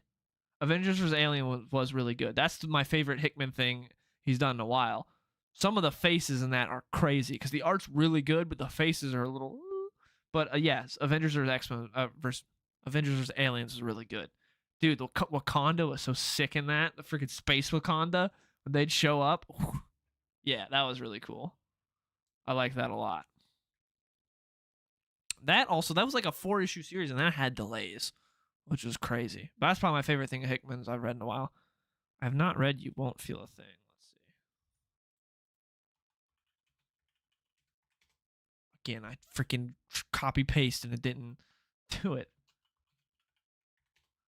You Won't Feel a Thing. Okay, that doesn't have a picture. I need pitch. Okay. Oh, with Jock. Okay. Okay, yeah, I've seen covers for this, but I have not read it. I don't remember which story he did in Batman Deadpool, and it's bugging me. But I really like Absolute Batman, but we talked about best writers currently on Aficionados a couple weeks ago, and I didn't put Snyder in there purely because for me he only has one book that I think is pretty good. So that's why I didn't put him on there. But I do think Snyder's really good. It's just I put people on my list that have multiple good books. Like Jeff Johns. Mariko Tamaki, crazy they put her on there. And again, for one book, crazy that she's on there for best writer. Who is maybe This Place Kills Me is incredible, but I think it's just the Eisners being the Eisners. And it's like if you're friends with them, they'll nominate you. First time viewer here, what are we talking about? Welcome, Junio. And we are talking about anything and everything. Currently, I'm going over the nominations for the Eisners, which is, the comics awards. It's like the Oscars for the comics, except it means even less because it's a bunch of out of touch people that just nominate their friends. And it doesn't actually mean anything, but it's funny to laugh at. You see Denise Camp and Mariko Tamaki and Kelly Thompson are nominated. Man, Birds of Prey, I read a few issues of her Birds of Prey. Horrible. Her Absolute Wonder Woman's pretty good. Birds of Prey, horrible. Jeff the Land Shark seems kind of like more of a joke book than an actual comic.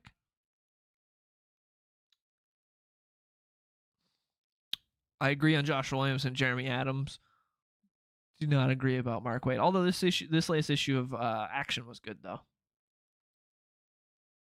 I want Marvel to repeat the old Avengers vs. Predator book. Oh, freaking last week I went and I got my oil change, so I just dropped the car off at the place to get my oil change, and there was a comic shop nearby, so I just walked to the comic shop. And when I was in there was this dude that was just absolutely zooted looking for comics. And as I walked by, he's like, "Hey man, can you read this stuff?" And I was like, the can I read like the titles on the shelf? He's like, yeah. It's like, yeah, I can read. And he's like, can you help me find where Predator is? Sorry, I just can't. Yeah. I was like, okay. And so I was like, I think I saw some Predator issues over there. He's like, no, like something big.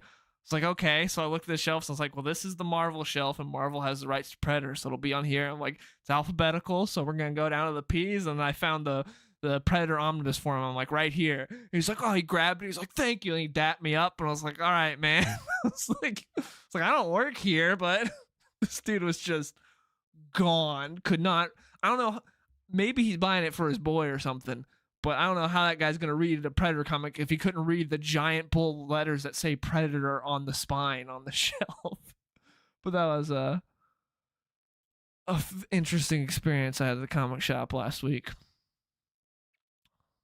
Dude was he was gone. Dude was geeked. Let's see, James Tynan.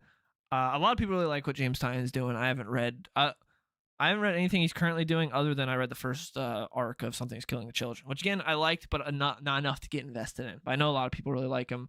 Freaking every time I'm at a convention that Tiny Onion's at, they have a huge line. So that guy was great. That guy at the escape room was different because that guy might try to like stab someone. This guy was just high. The dude at the comic shop didn't give me dangerous vibes or anything at all. He was just very high. Unlike the the dude at the escape room, that guy seemed a little off. Like that guy might stab someone. That guy was interesting. And then Stephanie Williams I haven't read any of these, so I have no idea. But it's crazy that Jeremy Adams doesn't get nominated, Philip K. Johnson doesn't get nominated, Jeff Johns doesn't get nominated. Like, that's nuts to me. That's nuts. Like, I don't like Mariko Tamaki getting nominated. It's crazy. Best writer artist. I haven't read any of these. Jamal Campbell's great. Love Jamal Campbell. I don't know how his writing is. I haven't read Zatan. Wait, didn't Zatan just have like one issue come out? How's he getting nominated for, like, I think Jamal Campbell's a great artist. I have no idea how he is at writing. But didn't this have just like one issue? How's he getting nominated for like one issue for best writer artist? That's kind of crazy. Man, I'm surprised there's no what's his name? Freaking the dude that did the Absolute Batman annual and was on Transformers, Daniel Warren Johnson. I'm surprised Daniel Warren Johnson ain't on here. Sean Phillips, the GOAT. Hell yeah. Javier Rodriguez, I haven't read Absolute Martian Manhunter, but his art is great, so that's cool. I like Chris Samney, so glad he's on there. Hayden Sherman's great. So some good picks for artists. At least they got some good picks for artists. I'm rooting for Sean Phillips though. Out of these, I like several of these, but Sean Phillips, GOAT. Best painter, multimedia artist. They're still doing Black Hammer stuff? I did not know that. I told him JFK. Guess I'll have to write about gay farmers to earn his Eisner. True. That's what you gotta do, dude. You also gotta be friends with the right people. I guess he's not friends with the right people. Because, like, Jeff Johns not getting nominated for everything he's doing with Ghost Machine is crazy. When was the last time Jeff Johns has he ever been nominated for an Eisner? And this is like the first year I've seen this is the first year that I've seen that Tom King hasn't been nominated for anything, because he was nominated like every year. But maybe the tides are shifting because Twitter turned against Tom King. Twitter used to love Tom King. And then slowly everyone realized he was a part of the CIA, and now they hate him for that. Let's see. Best cover artist. Don't know who that is. Nick Dragote is great. Let's see. Francesco Francavilla is great. I don't know this by name, but I've probably seen this person's art. Again, we just talked about Javier Rodriguez. We just talked about Hayden Sherman. Both of those are good. Jordi Belair. Love Jordi Belair on G.I. Joe. And she's done a lot of other great stuff, but she's currently on G.I. Joe. She's great. Holy crap, what a workhorse, though. She's doing a lot of stuff.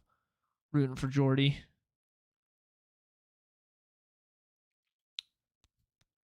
Well, there we go. That's the Eisners.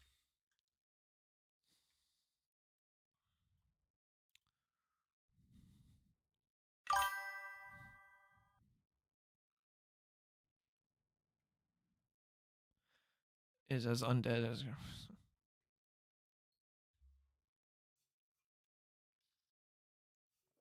What up, web slinger? You've missed the last hour of us just talking about comics that came out this week, and I just finished going over the Eisner nominations. What got nominated for the Eisners this week? This that were released this week, and a lot of stuff outside of the artist category. It's a lot of interesting, interesting picks. Like the Oscars where they only nominate certain people. The Eisners, I think, is even more insulated than the Oscars. I think the Eisners is even more of like you got to be buddy friends with these people, because like Mariko Tamaki getting nominated for one book that no one reads is crazy. And then like I like Jamal Campbell, but it's weird that he did one issue and he got nominated. Like I think he's a great artist. I have no idea how he is as a writer because I don't think I've read anything that he's written. But what? Like one issue of Zatanna's come out and he got nominated for best writer artist. That's kind of nuts. You know, it doesn't make a whole lot of sense for some of these categories. I don't really get it. Yeah, Denise Camp definitely gonna win. I agree they're gonna have him win because he's the one that everyone loves right now. The only thing that like Twitter absolutely loves him. The only thing I see Twitter complain about him currently is Ultimate Endgame, and even then they give him a pass because they're like, "Oh, it's Marvel's fault. It's not his fault. He's a terrible writer, and for once he has a series where he isn't getting carried by the artist." No, Dan Mora wasn't in any artist categories, and that is kind of nuts that he didn't get anything considering just off like his output alone he should be in there because he's like the only top tier artist right now that can draw like 2 books in a month. No one else that is at his tier of an artist can do that. Like it's crazy how fast he is. Much like the Oscars, I stopped caring about the Eisners a long time ago. Yeah, basically that's how it is. I don't think anyone who reads comics cares about the Eisners. I think it's only those people that are like in that world care about it, like those writers and artists that are all buddy that care about it. I don't think anyone else does. Looking forward to Nolan's The Odyssey. Yes, because I like Nolan, but a lot of the casting decisions are interesting. I will say, don't buy all the clickbait of people being like, "Oh, this is who's going to be playing Achilles. It's going to be Elliot Page." It's like that hasn't been announced yet. I don't think Elliot Page is going to be playing Achilles. I think that's people just, clickbait, rage bait type deal. I don't think that's happening. But some of the other casting is not the best. But I like Matt Damon as Odysseus. I will say some people also are a little bit more harsh on this than they would be on other things. Like it's, like we had, people love Gladiator. It's like, he's supposed to be a Spaniard and he's played by Russell Crowe. And no one was like, that's bullshit. Like the same people that were mad about that, Like there are some things though, like Helen of Troy. Not a fan of that casting. We know how she's described and she doesn't look like that. So there's some stuff with it that I think is stupid. I think my main complaint with Odyssey, I'm still excited for it, and I think it's going to be good because it's Nolan and he makes good movies for the most part. He rarely misses. My main thing is I think just how ugly a lot of things look, like the armor in like some other things where it's like it just doesn't look good. That's my main thing. Is like some of the production stuff looks ugly. That's probably why that's probably the thing that I would say that throws me off so far. Like those giants running around that like basic ass ugly armor. I was like, that looks terrible. But hopefully it's good. I think it will be good. If I had to place my money, I think it'll be good. But I think a lot of people who never intended to see the movie and don't go to theaters to see movies are going to complain about it and talk about how it's ruining movies and it's terrible. I think there's going to be a lot of that. So does it feel like this All in Phase 2 is going to be 12, 18 issues for everything at most? I don't know. Like I was talking about earlier, I didn't realize Firestorm was a miniseries. It just got extended to 9 issues, but I didn't know that. I was like, that's nuts. I didn't realize that, but I don't know, because right now, we're only a couple issues in and everything's sold pretty well, but it's really early. Hopefully they continue to promote these books. Hopefully they continue to sell well, because I'm digging Deathstroke so far. Firestorm's been great. Lobo's been okay. It hasn't won me over yet. I liked issue 2. I didn't care for issue 1. But hopefully it goes past that. I'm really hoping that DC is able to keep these books afloat. It's not like my beloved Green Arrow, which got canceled. Aussie feels like Oscar bait. I don't know. Maybe a little bit. Like, I don't know. Nolan has become way too pretentious. How? How has Nolan become pretentious? Like, this is how he's always been. I don't think Nolan's really changed up at all. I think this is how he's always been. Y'all just gotta wait and see the movie. Yeah, exactly. That's how I feel. Like, there are some problems I have with what we've seen from the Odyssey so far, but I'm still gonna see it and I'm excited for it and I think it'll be good. But, you know, we don't know until the movie comes out. Thought on Tomasi's Batman and Robin. I like it. It's pretty good. I like Tomasi a lot. I think he's generally pretty good at writing comic books.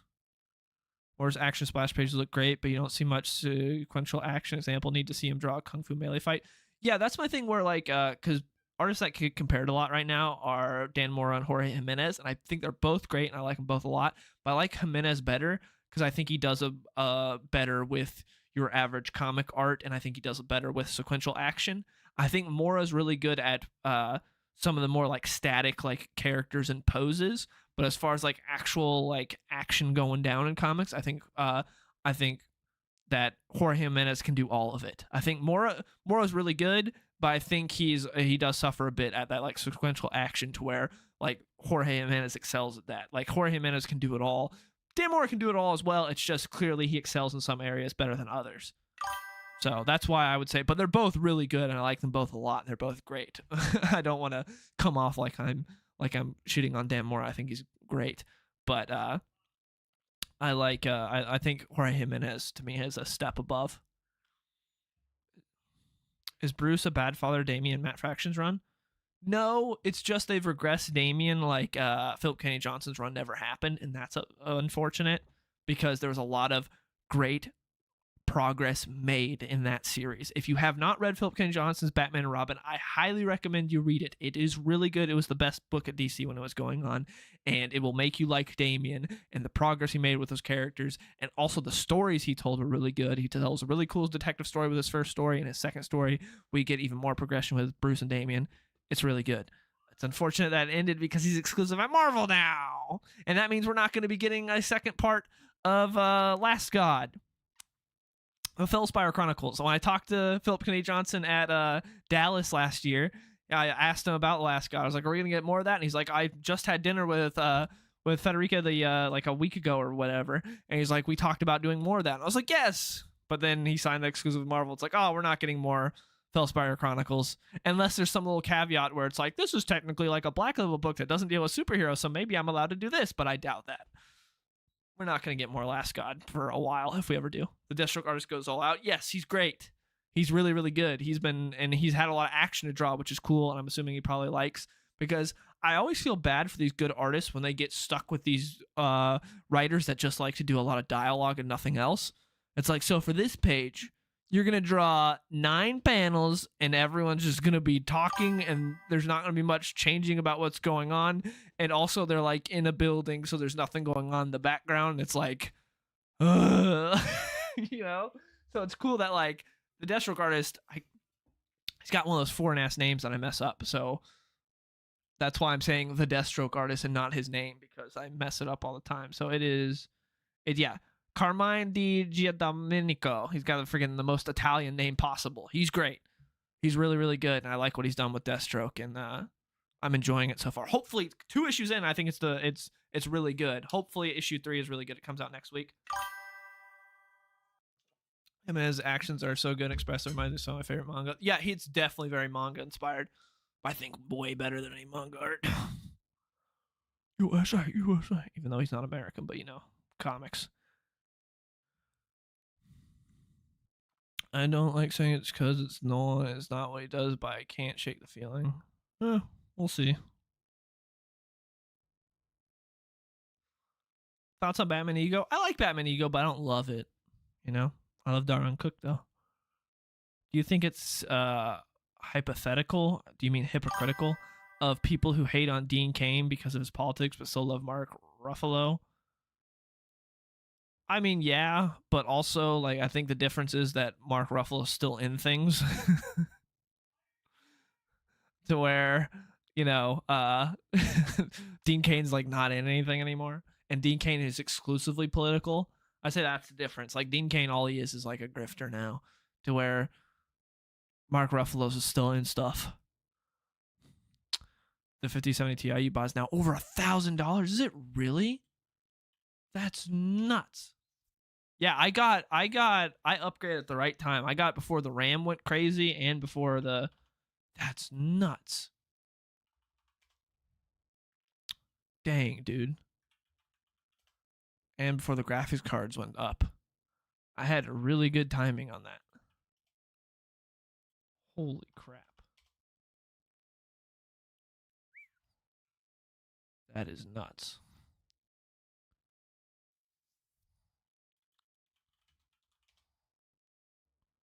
Over $1,000 now. That is crazy.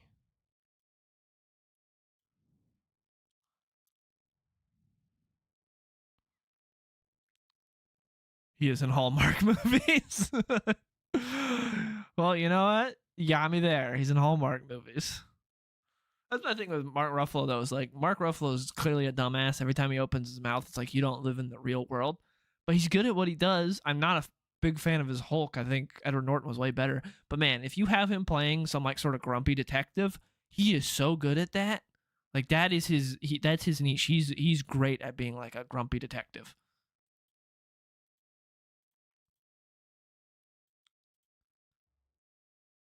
Like, I still think Mark Ruffalo's good at that. Ba-ba-da-ba-ba.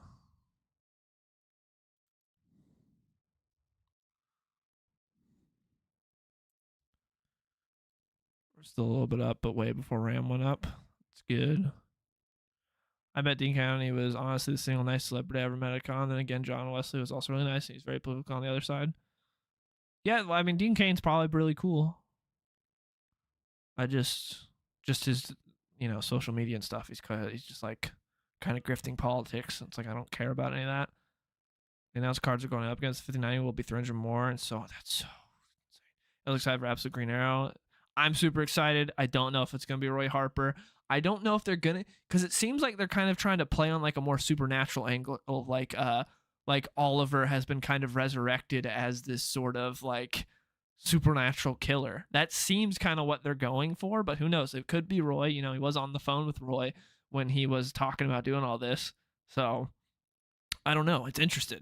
Is Jeff Lemire JSA run good? Yes, it's good. The first arc was a little slow, but I still liked it. Then year one I thought was pretty good. I liked year one, and now we're into the search for the Spectre, and that has been we're one issue into it, and the setup was really good. That first issue was great.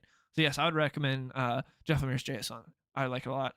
His Trump roll on Mickey 17 still can't get out of my head, dude. That was so bad. I was so excited for that movie. The trailers were great, and I was excited for it, and it was so terrible. And yeah, Mark Ruffalo's Trump impression, not good. Not good. You ever gonna make another nerd talk? We'll probably do one after me and my brother will probably do one after we watch Mandalorian Grogu next week. That's probably the plan. Have you read Messner Loeb's Wonder Woman? I don't think so.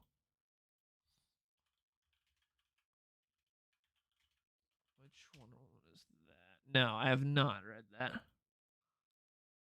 Or actually, is this the one that did? I might have read an issue of this. Is this the one that did where Deathstroke showed up? Because I've read that issue. Because I'm looking right now at covers, and it's like this looks like the type of covers when Deathstroke showed up.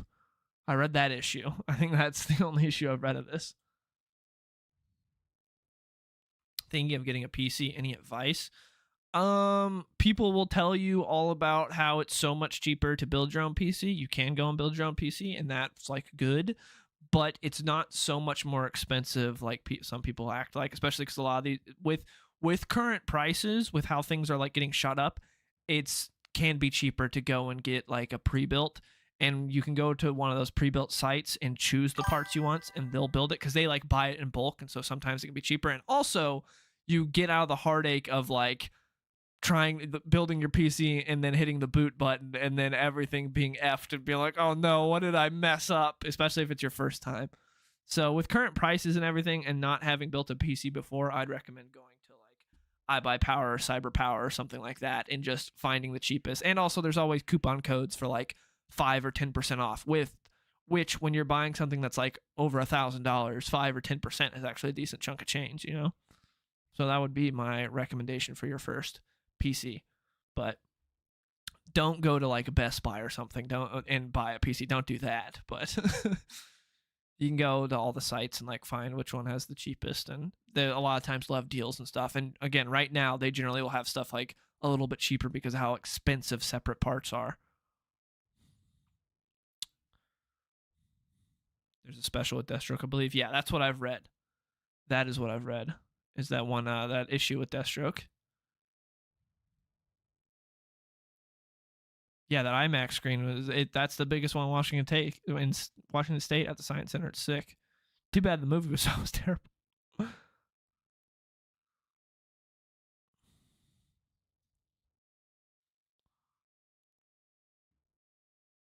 Skip season 3. I'm skipping this movie too. I don't blame you. Season 3 was terrible, and this movie is probably not going to be very good. Favorite movies 2020 so far: Project Hail Mary and They Will Kill You. I haven't seen MK2 yet. Any good? MK2 was, for what it is, I enjoyed it, but it's it's very like schlocky 90s movie. It's like if you're going expecting like some great story or some like really good movie, don't expect that. But as far as just a fun action movie, I liked it. The woman who played Katana was horrible. She is terrible, and I don't know if she's ever acted in anything before. Cause it appeared like she's never acted before in her entire life. If I can bring up my movies of the year list. Let me go bring that up real quick to show you guys. So here's what I've seen this year. So I've seen 15 movies, and my favorite is In the Gray, which I just saw last night. But I'm a Guy Ritchie fanboy, so I really liked it. It took a bit to get going. It's had no advertising at all. I don't understand it. It's Henry Cavill, Jake Gyllenhaal, Lisa Gonzalez, and Guy Ritchie's director. I really liked it. I thought it was really good. It's not my favorite Guy Ritchie film. It's probably not even top 5, but I thought it was pretty good. And once it got going, I really enjoyed it. I thought it was pretty good. But yeah, here's my. We can go from worst to best. This was a Hulu movie that I watched because I like Vince Vaughn, and also Jimmy Tatro was in it, which I watched Jimmy Tatro YouTube videos when I was younger. So I was like, yeah, I'll watch. And it was terrible, awful. Scream was okay, and then the ending happened, and it was really stupid and made no sense. Primate was kind of like a fun, dumb horror movie, but the story and the acting wasn't exactly existent. The Bone Temple I was disappointed by because I really liked 28 Years Later. I know people are mixed on it. Some people love it, some people don't. I really liked it. 28 Years Later, I was really invested in the character of Spike and where he went, and I was excited to see what was going to happen in part 2 with Spike. But unfortunately, in the Bone Temple, we take a detour and we don't really focus anything on like Spike at all. Instead, we focus on the Jimmies and their whole band and what's going on with them. Spike's just kind of there, and it feels like we're taking like a sidetrack. And it felt like you're playing the main story of a video game, and then you just go off and do a side mission. And it was like, well, I didn't choose to go on this side mission. The movie just took me there. And I was like, I didn't really care about it at all. It wasn't a bad movie. I really liked the stuff with the doctor. I thought that stuff was interesting and what he was doing. But the Jimmies, I didn't care about the Jimmies at all. This was a really fun action movie. This is a Chinese movie. This is what happens when you have a Chinese girlfriend. You go and see Chinese movies. So, Blades of the Guardians, Wind Rises in the Desert. Freaking Jet Li is in like the beginning of this movie, and he has a sick fight scene that was really cool. The story in this movie was not good at all and really dumb as hell, and the acting, like the characters, I didn't really care about, but the action was really cool. It was a fun action movie. So I like that. Sherlock Holmes is peak Guy Ritchie. I agree. Sherlock Holmes: A Game of Shadows is one of my favorite movies of all time. I just punched my mic. Mortal Kombat 2 we just talked about was pretty fun. I enjoyed it. It has some cool action and stuff. But the lady that plays Katana is terrible and an awful actress. She should never be in anything ever again. But I enjoyed it. And Kano steals the show. He has the best lines in the entire movie.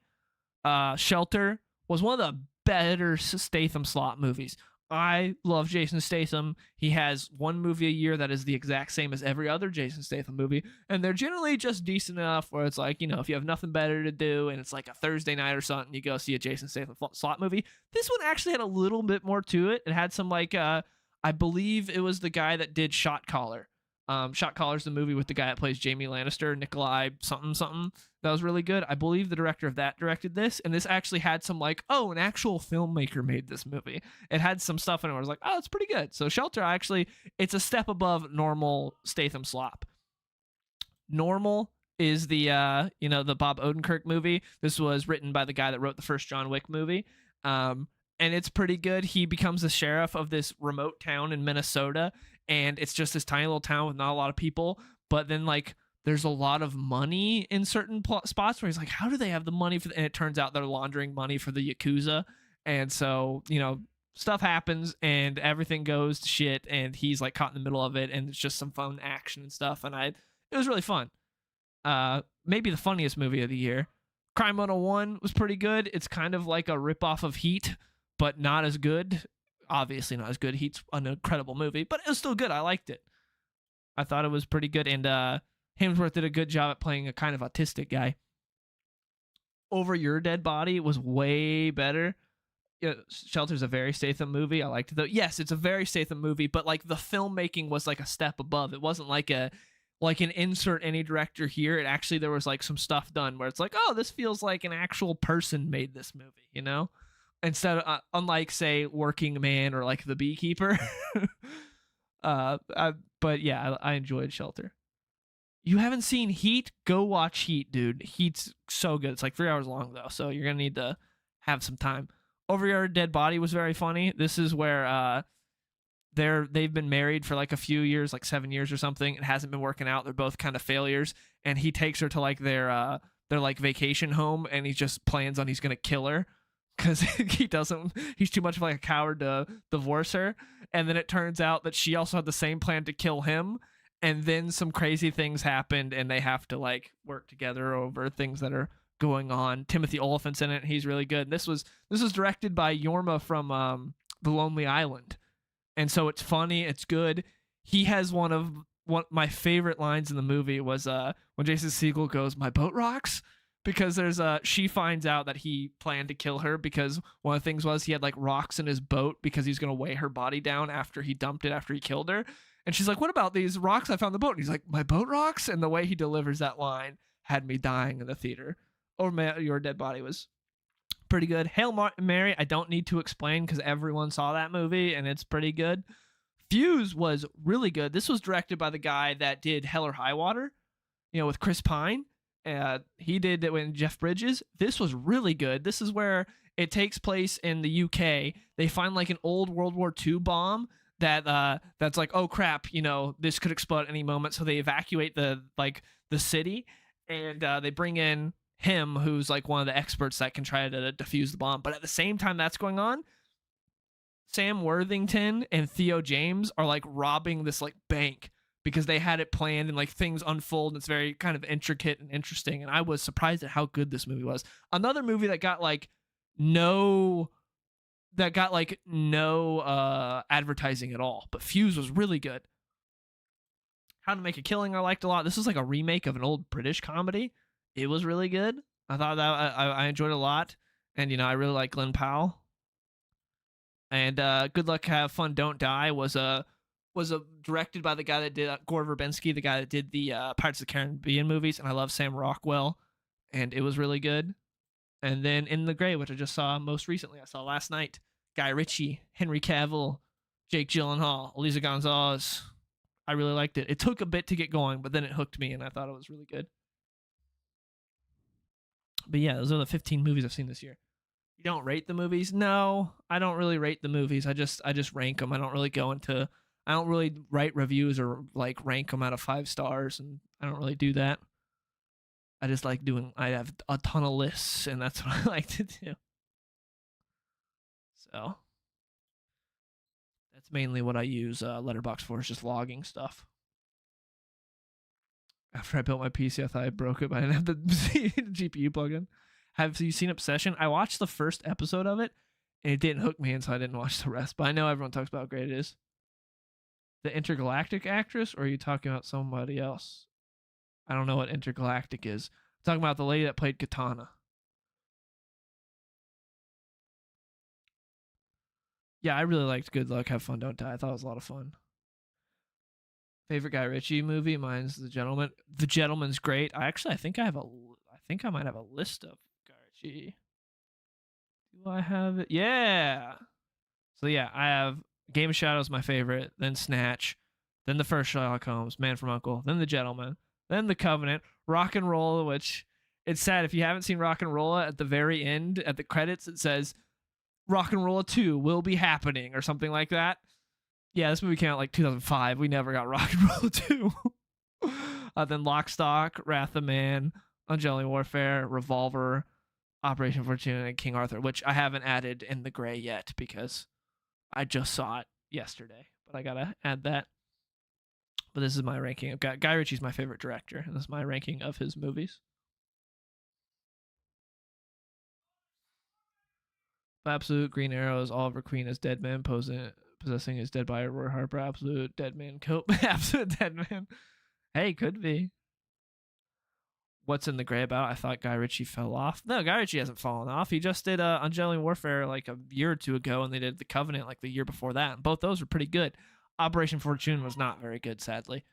But in the Gray is you have Elisa Gonzalez, who's this like lawyer that her thing is like she can go and get money back for people that don't pay their debts, and she uses Henry Cavill and Jake Gyllenhaal as her like two physical guys that will physically go and get, like, she goes after them on the law side, like she'll go and like fight in court, and then to help get what she needs like on the more like physical and real world aspect of it, she employs Henry Cavill and Jake Gyllenhaal as her muscle to go and like do it. And then so there's the premise of the movie is there's this guy that's like this despot that borrowed like $1 billion and didn't pay it back to certain people, and so she gets hired to get that money back, and she gets Jake Gyllenhaal and Henry Cavill, and they help her, and a lot of stuff ensues, and it's really good. I definitely recommend go seeing it, because sadly it got no advertising. The actress with the bald head that is in it. Oh, Intergalactic's the Naughty Dog game. Yeah, she's bad also. She can't act either, but she's not as central of a part, and she's not in the movie as much, so she didn't bother me as much, but she can't act either. But the Katana actress makes the bald lady's acting look even better. Obsession the movie? Oh, is it? Oh, Obsession the movie the movie that comes out like this week. No, yeah. I think that's not out yet, right? I think they had early screenings, but I think it comes out like this upcoming week, I believe. But no, I haven't seen it.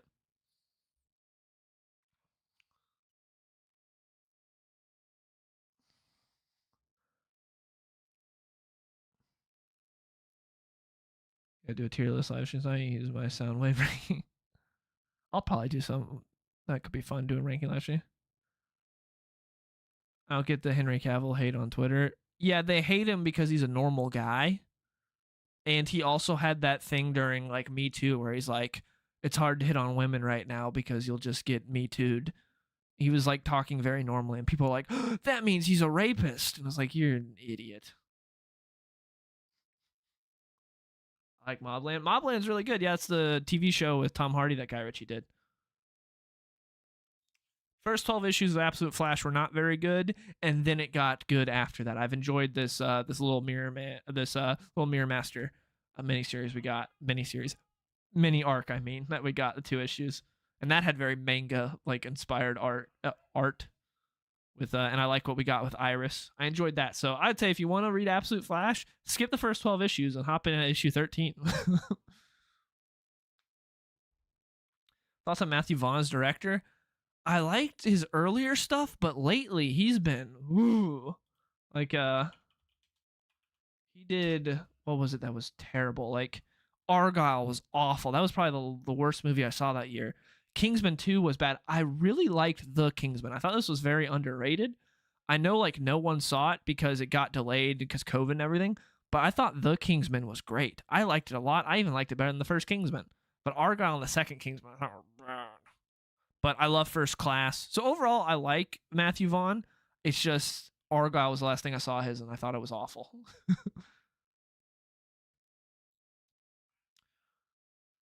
It came out today. Did it?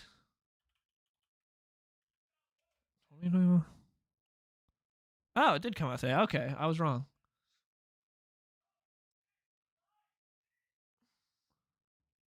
I saw was his King Arthur film, which was cool and so it lacked in caring about the characters compared to Sherlock films that did well. I completely agree with that, Waffle. 100% agree. That's why I was disappointed with King Arthur. I was so hyped for it, and I've said it before.